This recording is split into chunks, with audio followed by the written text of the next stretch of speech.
Go ahead. I'm over here now. It weighs 8.5 pounds, so it's pretty lightweight. You can see the spike is sitting up. It's 8.5 feet long, so it'll work in about 8 feet of water. It does take up a little bit in the unit here. And it works with a remote control. So while you're in your seated position, you have the switches on the boats as well, or? No, not on this one.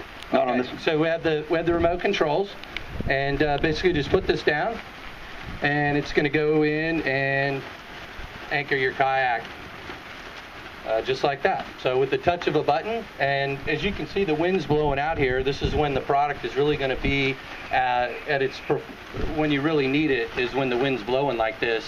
And if you've ever hooked a really large fish, what it'll also do is allow you to gain some leverage on that fish and keep from going into some structure or whatever you want to keep the fish out of, and keep you from blowing around on the water.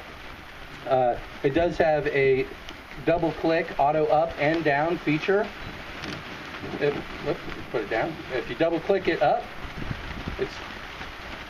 double click it up, it's going to go all the way up, and it's going to automatically reset itself to a parking position, so it's locked in there and it's not going to go anywhere. With a double click again, it'll go down, set itself, apply the right amount of pressure, sense it's down, and stop. You can also take over manual control just by pushing the button. It'll move just a little bit at a time each time you hit the button. So you can always take over manual control. If you want to drive it down a little harder, if the wind's really blowing, you can really push that thing down. You can see it continue to apply the pressure. So too cool. Works pretty much just like that. This device here, if you can run through Okay.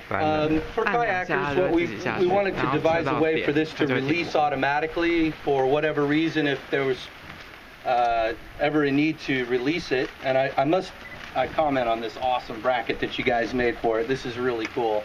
You guys will all get a chance to take a better look at it, I'm sure, if you haven't already. But the way it's been rigged up, there's a little ball right here that you can reach around and grab, and basically just pull on that, and it's going to release, and that will allow this whole unit to. You gotta flip it like that. What did I do? Lock it? I think it's gonna be like that. And you pull it like that. There you go. And it'll release. So you can paddle off. Should the need arise. Yeah, it's basically a safety feature that's been built into it. So everybody just needs to be aware if for some reason you need to get up and move on, you can release it. And it's locked in like that, should be like that. And then just give it a pull like that. He'll be on hand tomorrow morning, so when we're playing around with the power pole, we got first-hand knowledge of how to use it all together. Yeah, is Lenny here? Yeah, I'm right here. Okay. Lenny and Robert, both from Power Pole, they'll be here the entire event. So any